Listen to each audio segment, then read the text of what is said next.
Welcome to this video with someone who has been involved in public life in our island for nearly 60 years. Alexander Matheson has held numerous posts with distinction over these years. This year he was made a Freeman of the Western Isles. I hope to revisit these many activities as we talk in front of a camera for one, two, or as many videos as it takes. Today, however, we'll concentrate on the Stornoway of Sandy's youth, and I'm taking the liberty of calling him Sandy. The family, the school, the local characters, the shops, memories of Stornoway. Well, first of all, Sandy, thank you for agreeing to do this. It's probably making me as nervous as it is you. Nerves? What are nerves? We surely killed them all in our mutually distinguished careers. Oh, that's very kind of you. What are your first memories? Well, I was born in Gotill Road on Sunday, the 16th of November 1941. Of course, I know nothing about it except by report from my mother and father and three older sisters. I have very little memories of the war which was raging then. In fact, on the day I was born, the Nazi army was at the gates of Moscow and the Japanese fleet was mustering to go down and bomb Pearl Harbor. Of course, I only found that out later on. But my earliest memories of the wartime was that we had two RAF men billeted in our house. That is before the camp was built down at the aerodrome. One of the gentlemen was called Len, and if my memory is correct, he married a girl from Barvas, and the other gentleman was Fred. I have no memories of them except their presence in the house.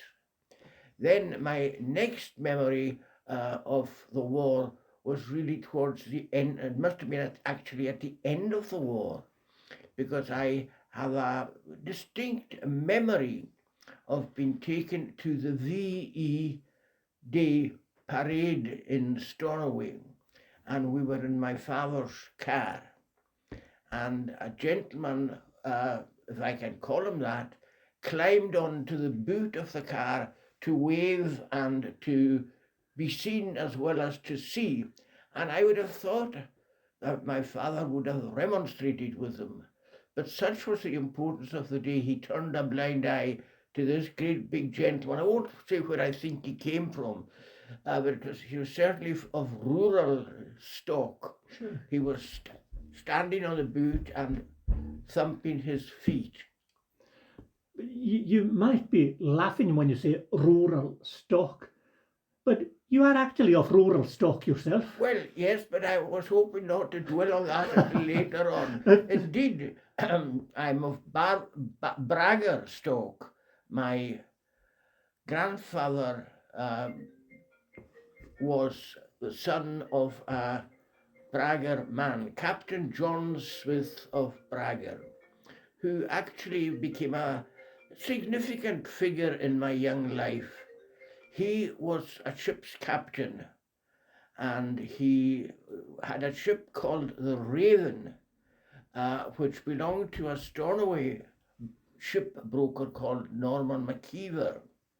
And John would go in the summer, he would go down to the Mediterranean, and in the winter he would go up to the Baltic places with the herring, when I'd been cured in Stornoway, and was transported up to the northern areas in the Baltic. And the Baltic will come into my life later on. We'll save that for later on. That's one side of your family. What about the other side? They came from the mainland.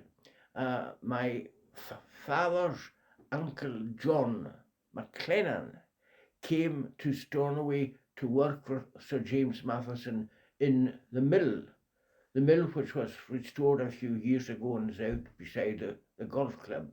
Now, John came to work for his uncle John Matheson, And about the same time, my granny, Christina McCrae, came to Stornoway because she had a half brother and she was about to emigrate to Australia. It was all the fashion then to go out down under. And she met her next door neighbour up in the Foresters in the middle, and naturally her going to Australia was postponed indefinitely because she was captured by John and they got married in 1893, and my father was the fifth in the family. He was a twin. That means that that side of my family came from the mainland, as did my granny on my mother's side, Mary Biggert. She was in Glasgow and Edinburgh, and she met my grandfather Joseph, who had become an Americanized, naturalized American citizen, having emigrated out in about 1881 or 82. And he came back home to see his mother on her deathbed. And he went and stayed with relatives in Edinburgh, and that's where he met Mary Biggert. Now, the sad part of this union of two rather older people than usual, they were both in their 40s. Granny Mary Biggert died giving birth to my mother, and then shortly after that, her father died. So she was an orphan. She was taken home from Glasgow to Stornoway and brought up by her father's younger brother, Roddy Smith, of whom we can dwell on later on, and his sister, a lady we call Grandma Payne. Now, Grandma Payne herself had quite an interesting career in that she, for some reason, went to Liverpool. Now, in the 1880s and 1890s, Liverpool was the port that people from Stornoway went to. And she met a gentleman who was in the Navy, and she married William Payne down in Liverpool. But William Payne, died in the Boer War. That's an interesting story in itself. He was involved in carrying huge big field guns up to Ladysmith to break the siege there. He was buried at sea, and Grandma Payne came home and lived with her brother and another sister in Newton here, and then up on Matheson Road, Brent Tor. So I had no grandparents on my mother's side, but I had a granduncle and a grand aunt. And they, to some extent, moulded me to become a Stornowegian and a citizen of the town. Let's go back to your school days. When did you go to school, and who were your first teachers? Well, I went to school on Budget Day in April 1947, and we went to what was called the Wee School, in common parlance now, the Matheson Hall. The school then was divided into three sections: the secondary, the elementary, and the infants. So I went to the infants class, as I said, in April 1947, and my teacher was a lady called Miss Campbell, of not of local stock, but she was the head mistress of the infant school, and she looked after us for maybe the first 6 months, and then we moved into another class in the Wee School, and we were taken under the charge of Miss MacDonald, Mamie MacDonald, a well-known character to my generation and many other generations. I enjoyed school, and I think one of my very early memories was the funeral of the one-time headmaster of the elementary department, a Mr. Pride. A mainlander. He came from Edinburgh, I understand, but he died in November 1948, And in those days, most of the funerals would come down to go to Sandwich Cemetery. They would come down Matheson Road, or in this case, up Francis Street. And it often coincided with our playtime. And we were taught to stand respectfully at the gate whilst the cortege went past. But on this occasion, one of Stornoway's other sights emerged in that at the time we had a pipe band that turned out every Monday night. And the children of somewhat more intrepid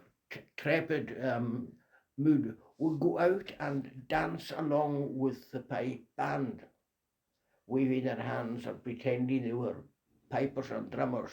That happened on a Monday night. But on this particular occasion, some of the same children saw what they thought was the pipe band coming up Francis Street. So they dashed out and didn't stand still as they should have done and went out in front of this procession. But the procession was not the pipe band. Mr. Pride was a very keen Freemason, and it was a Masonic funeral. And the children saw what they thought were kilts, which were actually the Masonic aprons. And they were all, yeah. Now, I was very fortunate because in the so-called pipe band, I knew that my uncle Rory Smith was not in the pipe band, but he was in the procession. Obviously, he was a Freemason. So I stayed in the background, and some days later I asked him, how did they cope with the children dancing about them? And he said, we just continued marching and ignored them. So that was a lesson in pipe bands, in Masons, and obedience to what the teacher said. Who were your contemporaries? Sadly, most of my contemporaries have gone. Of the boys, I think the only one that's alive with me now is a gentleman called Donny Campbell, aka Keela, who worked all his life in town. It wasn't really until much later on that we got the influx of boys and girls from the country schools. In 1949, I moved from the infant school up to the primary school, we called it the Pink School. It was demolished 5 or 6 years ago, and the new school has been put right on top of it. But we went into the primary, and my first teacher in the primary, 1949, was a lady called Helen Maciver. Now, Helen Maciver, as I found out much later on, his brother was also a schoolmaster in my day in Arienheim, and he was the father of dear Norma MacLeod of Social Work Department, who had married the late Dr. Finlay. But all that came later on. Then we went on to second primary 2, and our teacher was Miss Bella Morrison, a lady of considerable eccentricity is the way I would put it. She was a sister of Duncan Major Morrison, and she was a very good teacher, I think more by chance than by design, because she was easygoing and she took everything in her stride. Then we went on to primary 3 under Miss Christina MacLeod, better known to my generation as Kirsty Zolmata.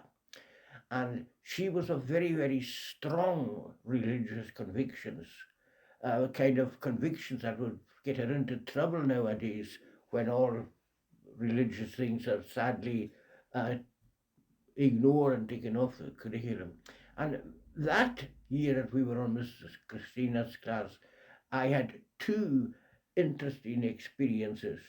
The first was in the beginning of the class in August 1951, Stornoway was visited by a squadron of American jets in transit to Germany, I think it was.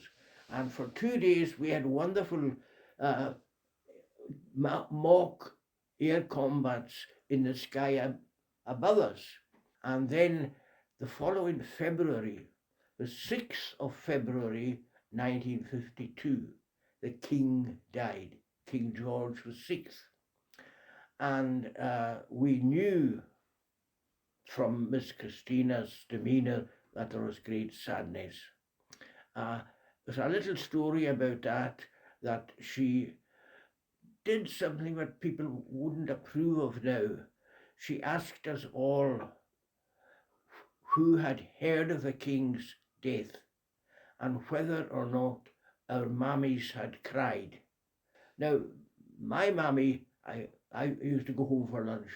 Most of the other children went down to the canteen, but because I was only a couple of 100 yards away on Goodhill Road from school, I went home for lunch. And my mother told me that the King had died this morning, but she did not cry. Or if she cried, she didn't do it in my presence.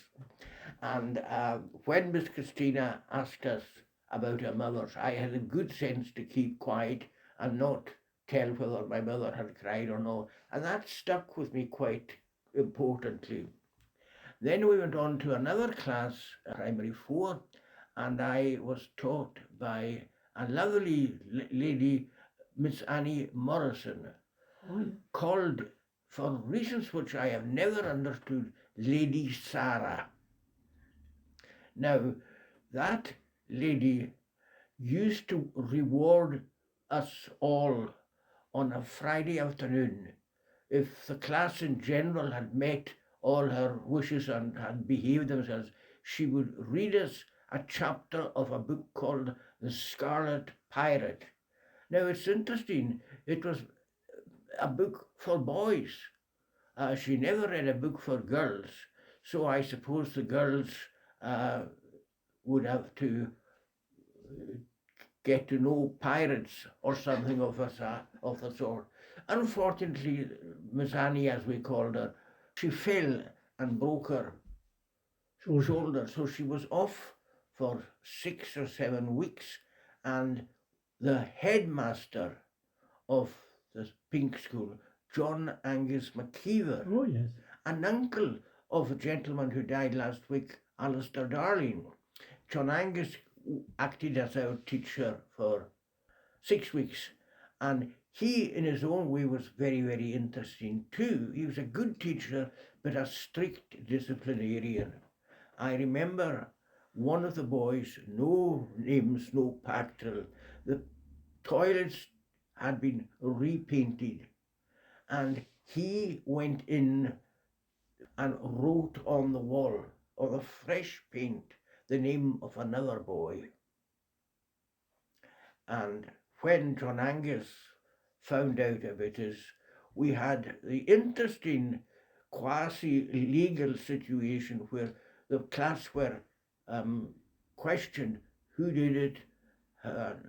Nobody would say who did it. Most of us didn't know who had done it. But at last it came out that one boy was named, and Mr. Maciver zeroed in on this boy, and for 3 days that poor lad had to present himself in our classroom, where he was grilled by Mr. Maciver. And after 3 days, the poor lad actually broke down, and I remember, because there had been 2 graffitis on the wall saying, "I only did one of them, sir." That's good enough for me. And he got 6 of the best on each hand. Can you imagine a lad of 10 getting 6 on each hand? And we all felt sorry for the boy.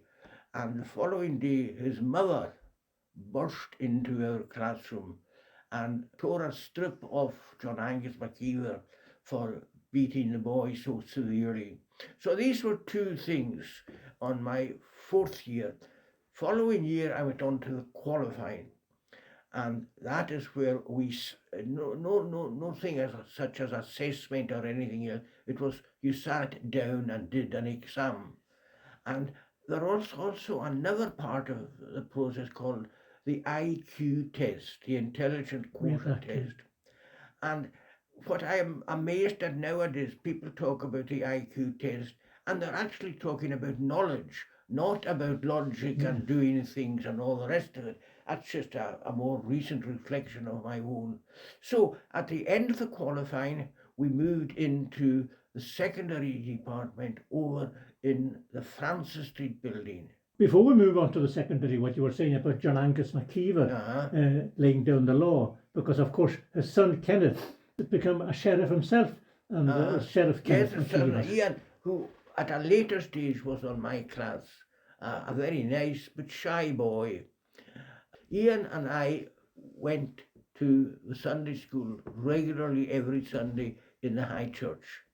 And I remember sitting in a section of the church for a class, the Sunday school teacher, another lady of great affection in my mind, she asked us a biblical question, and she said, "Right, Ian, will you answer it?" Now, Ian had a stutter, and normally children with any kind of difference were ragged or teased in some way. And when Ian began to stutter, she looked round all of us, daring to laugh or anything, and she said, "Now, Ian, never mind the rest, you just take your time and answer the question," which he did. Now, that lesson has stuck with me all my life, that when someone has a disability, stuttering is just one example, you don't get angry at them. You don't do as children used to be, got beaten for stuttering. So Ian came away with credit, but the credit really lay with Miss Mackay as she was then. I want to know, did your football career start in primary? Oh yes, but that was much later on when I had grown all of 3 inches. I did play football, but it was never organised football. We would kick a ball around, and we would, one of the fields where the co-op is now, it was called the Cow Park. And now I never fell into the cow dung that was there. But I remember on one occasion I saved a penalty from a boy who kicked me later on for having cheek to save it. And then I began to play football seriously, but not really until I was in the secondary. Stornoway of that time, maybe differently to Stornoway of nowadays, had a lot of what we would call characters, didn't it? Yes. Well, I wasn't so aware of the general characters. There were one or two. For instance, Point Street, as we know it now, it was at least 4 cobbler's shops in it. There was John McSween, who came from Point. There was a gentleman who I now seek to emulate myself. His name was Joachim Boer. And as you know, Boer is what afflicts me now. And there was Tommy Grassi in Hepworth. There was John the chemist in our own shop. There was a Lipton's shop. And to my mind, the star of Lipton's shop was D.M. Smith, who became the factor of the Stornoway Trust. I remember him driving the Lipton's van. Do you? Yes. Yes, he'd have been going out. Yes. The shops then, both the co-op and Lipton's had travelling shops in the vans, which reminds me, in my early primary days, every Tuesday afternoon, the co-op travelling shop came up Gotill Road, and it was drawn by a horse, a great big Clydesdale horse. Mr. McIntosh was the man, and he had 2 sons in my own time, David and Peter, and these horse-drawn carriages were stationed in the place that is now Highlands and Islands Enterprise on the corner of Bells Road. That was the Co-op bakery where and the horses were stationed in the stables next door to it. So that was an interesting thing on a Tuesday afternoon. But for the country districts, they had proper shop vans. I should perhaps mention that at that stage in my life, we also went for holidays down to Harris, and the Co-op van in Harris figures in my life because the driver there, Colin Ban, turned a blind eye to us buying cigarettes. And I remember being able to buy 5 Woodbine for a shilling or something. Don't know where the shilling came from, but we bought our 5 fags there. Well, at that time, it wouldn't be frowned on as much as it is today, because I am sure your own father, like many doctors, probably would take one. I wouldn't say I became addicted to fags at the age of 10 or 12 or whatever it was, but I had the taste. And this is terrible.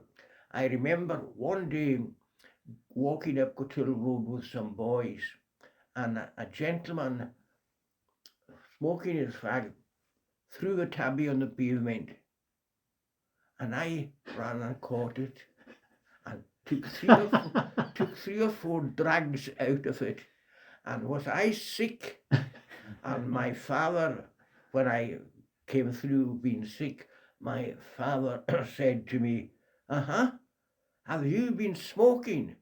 Yes, I said, I've been smoking. And he said, well, listen, if you carry on smoking, you'll never grow tall. And am I glad I only had a couple of those? Because if I had more, I would never not grown what I am now.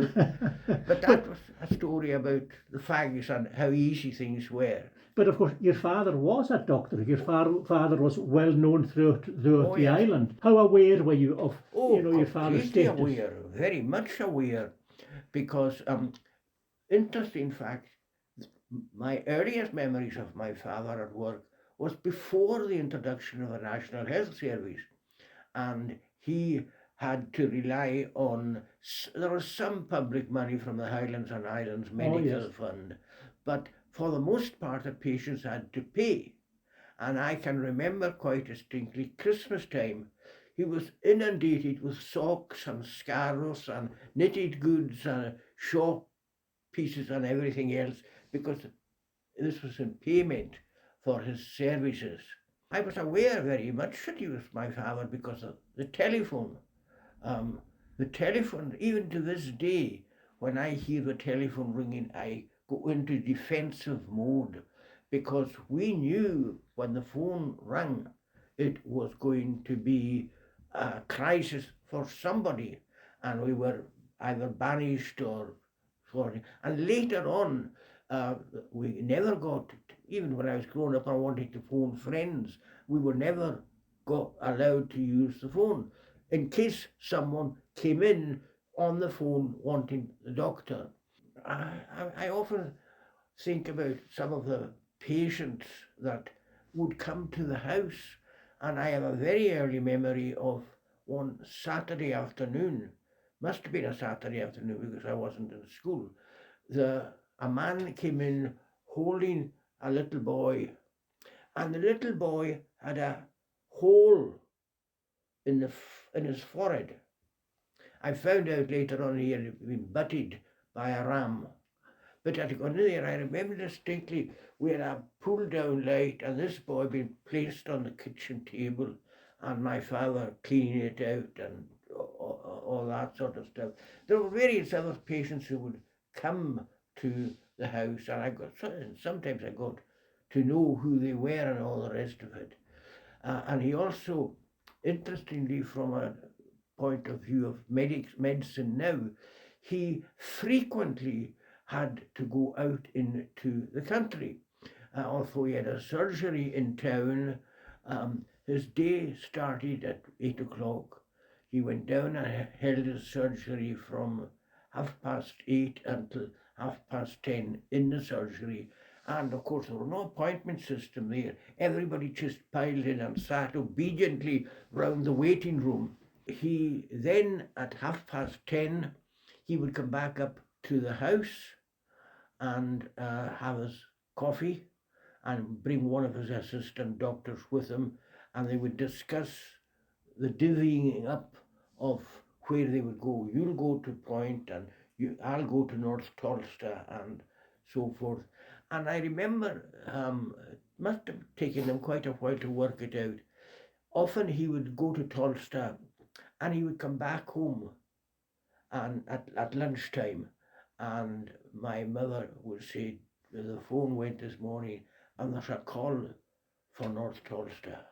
And he was, what again? I've just come back from North Tulsta, 16 miles over, not a particularly good route. And shortly after that, they worked out a system where the local post office, people who were wanting a doctor would go there, because remember, phones were not common, and they would go to the post office and say, get a message to the doctor.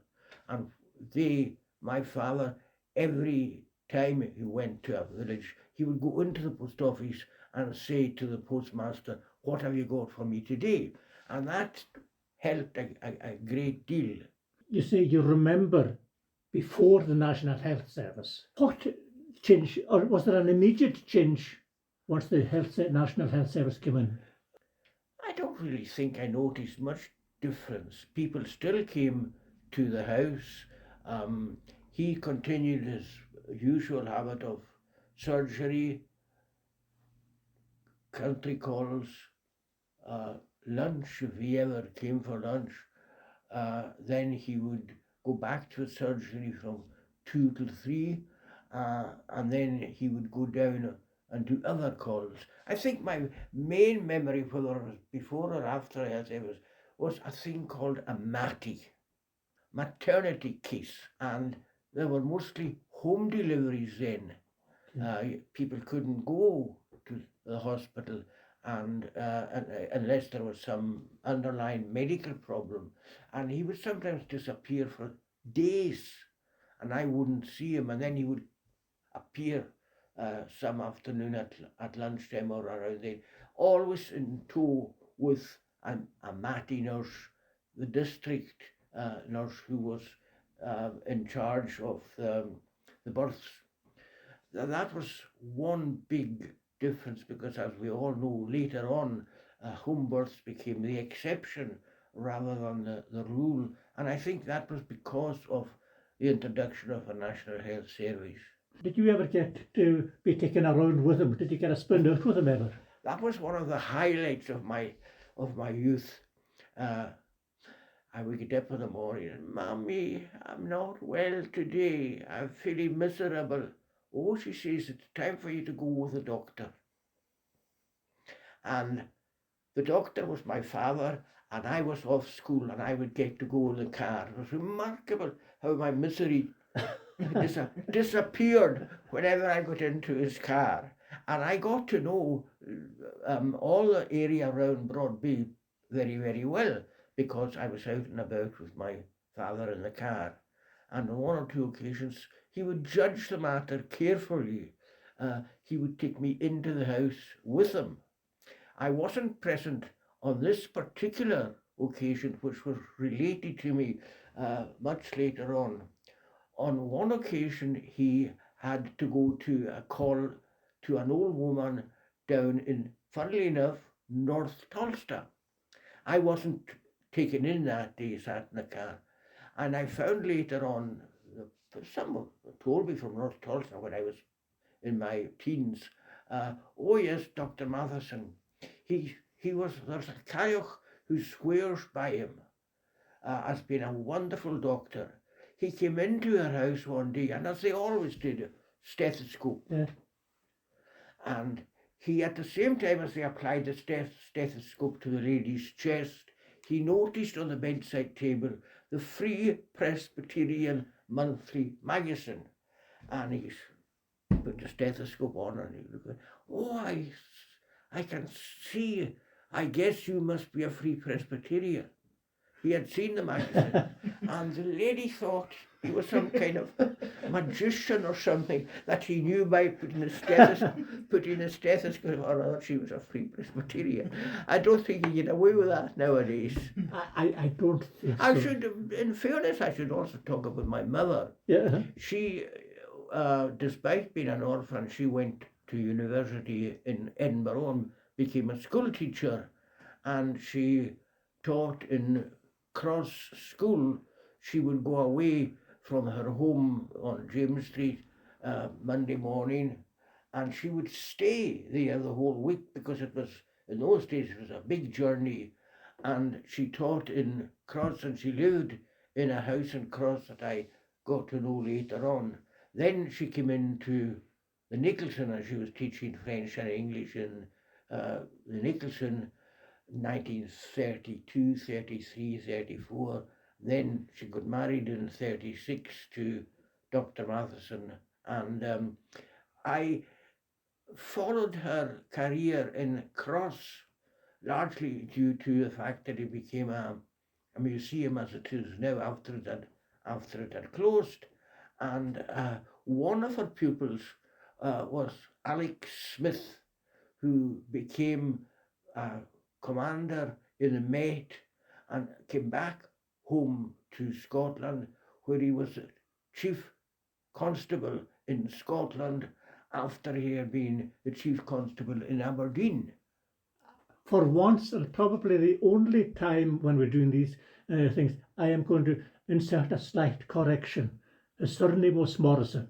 Morrison, yes. What did I say? Miss Smith. Smith. That's because I was thinking of my mother. Yes. On one occasion, when he was, I think, must have been the chief constable for Scotland after Aberdeen, I went down to Edinburgh along with some fellow councillors to present a case for goodness knows I can't know what. And we went into his room in St Andrew's House, and there was Alec at the top of the table and all his civil servants. And he looked round the room and he saw civil servants doing what they sadly so often do. Oh, bunch of hicks from the Western Isles with their begging bowl. He didn't say that, of course, but he looked at, and Alec caught one of those looks between the civil service, and he said, "Would you wait a minute? Mr. Matheson is a favoured person. His mother taught me in Cross School." So I dined out on that for quite a while. So that was Alec. He was a keen rugby player, which people didn't know that. And he played for the Met, 15 or something of the sort. Now, his wife came from North Tulster, and her brother, also Commander Morrison, was in the Met as well. And Nantuck, Commander Morrison's wife, was she not Sandy's sister?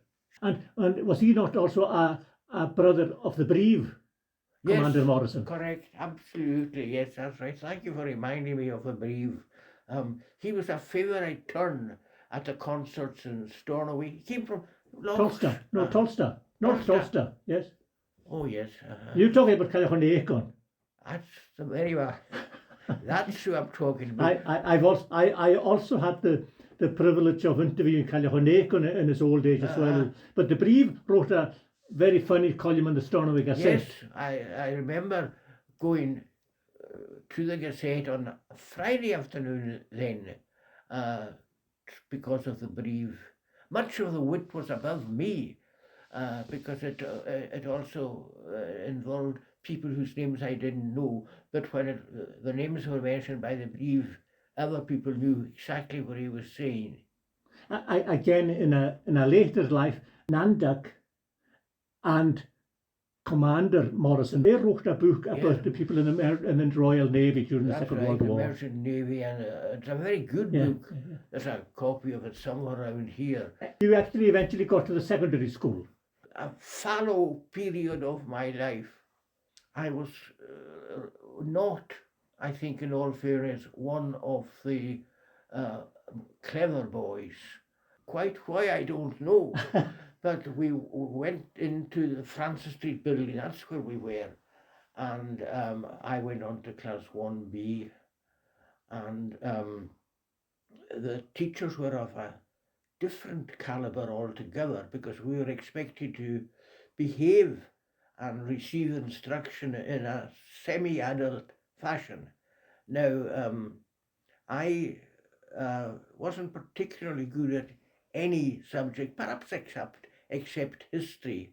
Everything else was a chore, which my father was very anxious to make sure I did my homework, and my mother even so, from her own experience as a teacher. But doing homework wasn't one of my forties. I was far more interested at that stage, as you mentioned, football, and generally gadding about the town. Girls didn't come into the equation until I was on class 4. So the first 3 years of my education, I majored in football and walking round the town. Next 2 years from class 4 on, I wouldn't say I majored in the girls, but I had a certain passion for them. But we'll draw a veil over that. Was that successful? Out of respect for the girls, I will not comment. But what was the Nicholson like? Who were the teachers that you remember from the Nicholson? Oh, Kenneth Mackenzie, Gertie Black. My father is a chemist, was her favourite line. Clara Grimm. Oh. Big Alec Urquhart, Big Uggy, and his wife, Miss Scott, as we called her. Ben Uggy, yes. Nicola, we'll come back to Mr. Nichol in my public life career. Who else was there? One or two people who came and went in my time. Great one was Fraser Edwards. He taught French. We had, of course, the other teachers were Bill Young,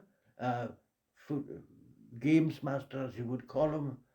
One of his assistants was Colin Campbell, who came from Urraga. He married Isso. Oh, Callum Campbell. Callum Campbell. He married Isso MacLeod from Nicholson Road. Dr. Ferrier. Why did you smile? What? Why did you smile when you said Dr. Ferrier? Oh, yes, because I had gone through other science teachers. Note, I had gone through other science teachers, and ultimately I made the high heights of the higher science class or something, and Dr. Ferrier was our teacher. And at that time I developed 2 overriding teeth, like tusks, and I didn't realize I was doing it, but I would often sit in his class with the fangs just protruding there. And in due course, I had the fangs taken out by another character whom I could mention, D.J. MacDonald, the dentist. He took them out. Fine. And one day I was again sitting in Dr. Ferrier's lab, and he came round and he pounced on me. And he said, "I've got you now. You haven't got them in today, have you?" He thought I was wearing false teeth to annoy you, to be funny, and he was going to thrash me. And I said, "Wait, I think you should speak to your fellow elder, Mr. MacDonald the dentist, because he took my teeth out last week." Oh, and he obviously went and spoke to the dentist, and the dentist confirmed they were real and they had been taken out. But I got to know Dr. Ferrier again in a different capacity. I joined the Air Training Corps. Every year we were flown in a big RAF transport plane from Stornoway directly to the camp, where we were going to spend a week pretending that we were national servicemen. An interesting story concerning my dear friend and colleague Alec MacDonald, former convener. We went to a place called RAF Colerne outside Bristol, my very first camp, and one's parents had to sign that we were allowed to do this or to do that and to do the next thing. And one of the things that we had to get a signature for was that we would go to a swimming pool. My father said, "You are not going swimming, because in the RAF and in all the services, you're expected to jump in and swim." And I listened to him. Didn't say I wouldn't do it, but he didn't sign the certificate. However, strangely, by the time I reached RAF Colerne, I could swim.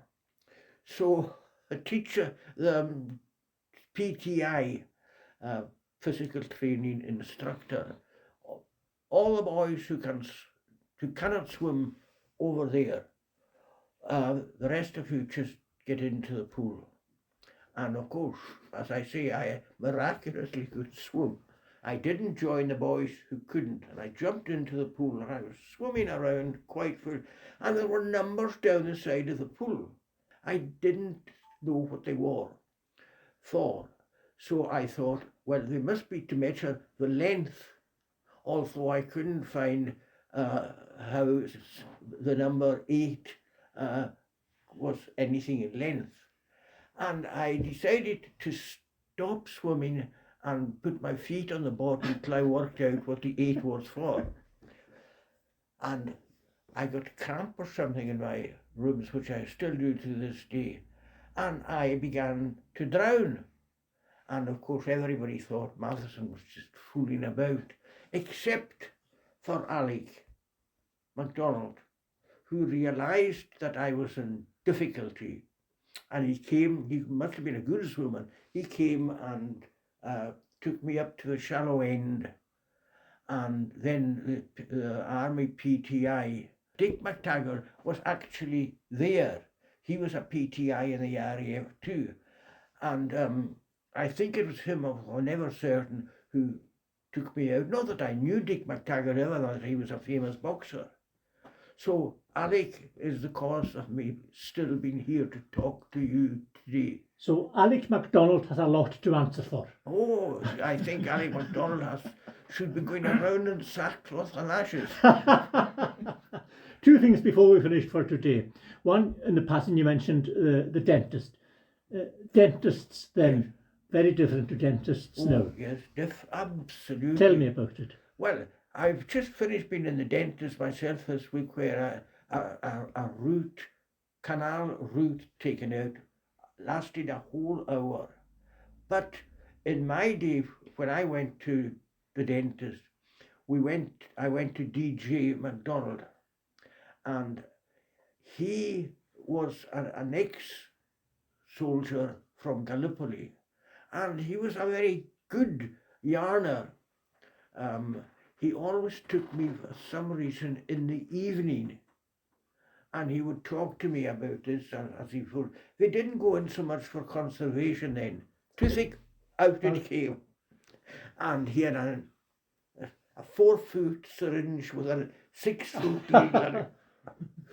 And on one occasion he told me an interesting story about his time in Gallipoli. He was one of the famous Ross Mountain Battery boys. And my uncle Jack, my father's older brother, was also in Gallipoli with DJ and the rest of the battery. And on one occasion a shell went off close to Uncle Jackie, who was concussed.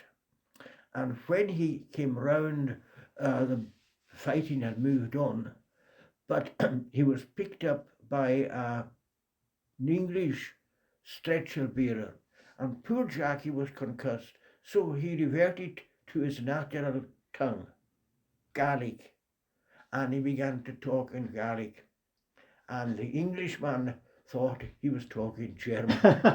So whenever Jackie could move, he was picked up and stuck in a compound for prisoners of war. The day after or something like that, DJ had business to go past the compound where the prisoners were, and he saw this chap there, and he said, "Is that you, Jackie?"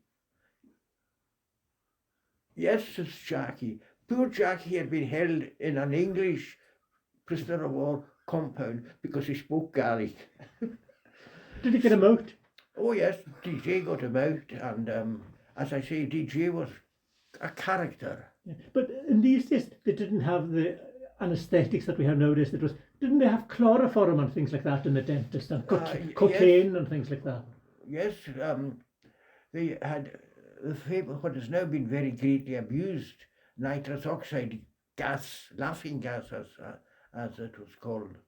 There was also a school dentist, a Mr. Ross in my day, and I never had him. I always had DJ, and he was good fun. But I suspect, and I think I can get away with this now because he's got no descendants left here. He always had me in the evening, and I came to the conclusion after a few evenings sessions that he had been having his supper in the Royal Hotel, which was directly opposite the dentist surgery. And I also came to the conclusion that his supper was not entirely solid food. I don't know what the tea did to him, but he was certainly very merry on many occasions. But a good man. The ATC. Yes. What did you do apart from being taken away to an annual camp? What did you actually do, and who was involved in it, as you remember? Well, let's start with the ATC itself. I had, as a youngster, as a very small boy, I had often from my home on Goodhill Road looked down across what we call the plots, where the school is now and the playing fields are now. Nothing there. And I would see, I think every Monday night, I would see these doll-like figures marching up and down Springfield Road. And of course, Springfield Road doesn't exist in this part now. The Springfield Road that you would have known. And I found out that they were the Air Training Corps. And I just fell in love with the whole concept. And I joined the Air Training Corps when I was 14, which was the minimum age. And I thoroughly enjoyed and appreciated the adult training that gave me. Our officers were the famous Roddy M. MacLeod from Shawbost. Yes. Second in command was the equally famous for a different reason, Dr. George S. Ferrier. Dr. Ferrier? Yes. But how could he have been involved? Because I remember his glasses, they were that thick. I do not know, but Dr. Ferrier was one of them. And the other one was a gentleman called Massa MacLeod. Alistair MacLeod, primary school teacher in my day. In fact, he had been my own primary school teacher. Cadet, senior cadet, warrant officer, couple of sergeants, couple of corporals, and the rest of us. And I thoroughly enjoyed going to camp, notwithstanding my swimming abilities. I thoroughly enjoyed going to camp. We went to Colerne, went to one down in the south of England near Portsmouth. We went to one that had been a famous Battle of Britain station in Kent. It was actually West Malling, not far from the coast. And there was another one, RAF Debden. And we would get a lot of flying training, you know, a plane going out on a reconnaissance or coastal command. We would get a lift in different aircraft. My mother, more than my father, encouraged me to get stuck in, and I had a great passion for aircraft identification. And without boasting too much about it, I could tell you every British and United States aircraft of the 1950s. Flying high from an early age. Yes, thank you for that rather generous comment. Well, before we start getting less generous, let's just call it a day for just now. And thanks very much indeed just for sitting here and having a yarn. Until we meet again, Sandy, Thank you very much indeed. Thank you both for having me.